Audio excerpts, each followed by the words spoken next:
God is the deceiver.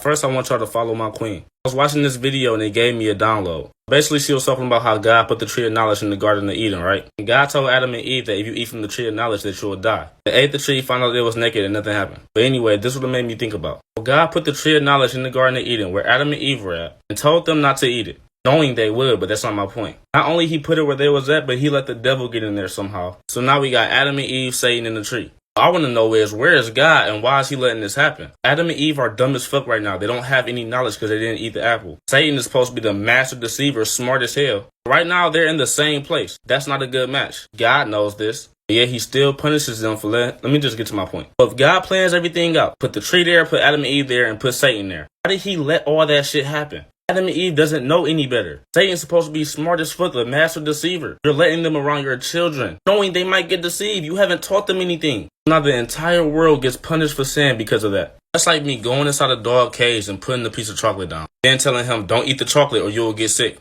The dog eats the chocolate and then gets sick, and then I blame it on him and say you're punished. What's a dog going to do if you put food in front of it? It's going to eat it. What's going to happen if you put a tree of fruit around people that's not supposed to eat the fruit around the smartest person in the world? They're going to eat the fruit. They got tricked into eating the fruit. So why blame them? You didn't give them the knowledge of good and evil. They don't know that this snake is bad. They don't know what they're doing wrong. Now the entire world gets punished for that. But this is where I make my point. If they never ate from that tree, then that means sin wouldn't be a thing. That means Jesus had nothing to die for. As it says in the Bible, God sent his only beloved son to die for our sins. That's why he sent his son down here. So if that would have never happened, then Jesus wouldn't need to be made, because there was no sin to die for. So that means he planned this shit to happen so Jesus can be made. How can they get blamed for anything? They're the reason why that bad even exists. So now all the bad that's going on today, it's not even our fault and not even their fault. So that means it will be God's fault. You won't sit here and tell me before he made earth, before he made life, that he didn't know all this shit was about to happen? Everybody will be in heaven. Nobody will be here right now. What will be the point of life? So either life is just a script and I was meant to deceive people, and all these evil people out here doing all this evil shit was meant to do that, or all these stories never happened.